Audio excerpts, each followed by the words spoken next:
السلام عليكم ورحمة الله وبركاته. الممبار وجمال الممبار حاجة اللهم بارك.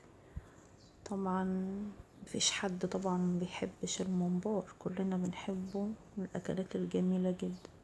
طبعا انا معايا بقى المكونات بتاعته: بهارات وبصل وطماطم والخضرة.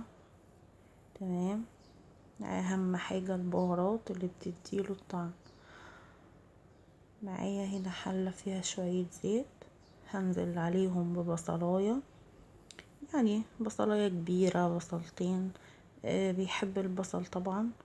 هنا الممبار بقى انا كنت نقعاه، طبعا هو بيجي نضيف، ما بنعتمدش على كده، بنقعه في خل وملح وكده.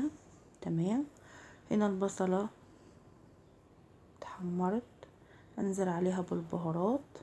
بعد كده انزل بالطماطم. طبعا البهارات مع البصلايه ما بتيجي تحمريها كده بيدوا ريحه فظيعه بصراحه، وبيبقى الطعم برضو مختلف يعني. طبعا هنا اتسبكت، ماشي، نص تسبيكه كده. تمام. عندي الرز طبعا مغسول، متنقي ومغسول كويس. هنا اتسبكت الطماطم، ماشي. بعد كده بقوم حاطه الرز عليها. تمام. بالراحة كده، واقوم مقلباه بقى، واسيبه حوالي دقيقة كده يشرب من الدمعة بتاعته كويس. هنا طبعا تشوح على النار. تمام. حطيته في طبق، هنزل عليه بقى طبعا بالتركية دي بتفرق كتير. الكمون بيتحط على المحشي في الاخر خالص، او خلطة الممبار، لان لما بيتحط في التخديعة بيمرر ما بيغلي كتير. والبصلايه المبشوره دي بتفرق على فكره. قرن الفلفل برضو الحراق بيفرق جدا في الطعم وفي الريحه، صدقوني والله جربوها مش هتندموا. تمام. انا كده خلصتها. تمام. الممبار بقى طبعا انت على حسب الحجم بقى، وسط صغير زي ما انت عايزاه، على حسب ما انت بتبقي حابه الصباع نفسه بيبقى قد ايه. انا كده بمسكه بالطريقه دي، ماشي. تشبكيه في صابعك الاتنين كده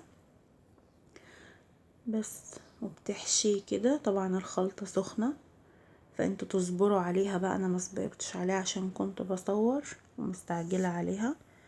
تمام. بس بتحشي كده زي ما انت شايفة، طبعا ما بيتملش خالص، بيبقى كده. خلاص هحطه كده. هنا طبعا انا حشيته كله، خلصته نفس الكمية زي ما انتوا شايفين كده، مش بيبقى مليان خالص عشان ما يفرقعش ونضيع طبعا مجهودنا. ماشي. عندي حلة فيها مية بتغلي، حطيت فيها ورق لورا، حبهان، مكعب مرق الدجاج، بهارات. لو بتحبوا الشطة زيادة حطوا مثلا سنة شطة تاني. ماشي. وبعد كده ببتدي انزل فيها الممبار زي ما انتوا شايفين كده.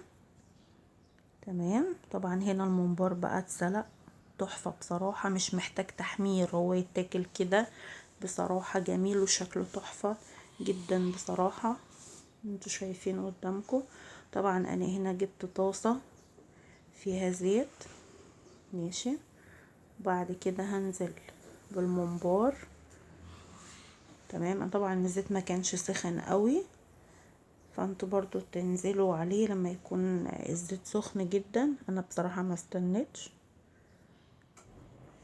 ماشي. طبعا انا كده بحمره، وبعد كده هوريكم شكله النهائي عامل ازاي. خلاص زي ما انتوا شايفين كده، مش ما تكتريش الكمية عشان يبقى واخد راحته. هنا طبعا شكله النهائي حاجة تفتح النفس بصراحة. يا رب يكون الفيديو عجبكم واستفدتوا منه، ومتنسوش اللايك والشير والاشتراك في القناة. اشوفكم على خير في فيديو جديد.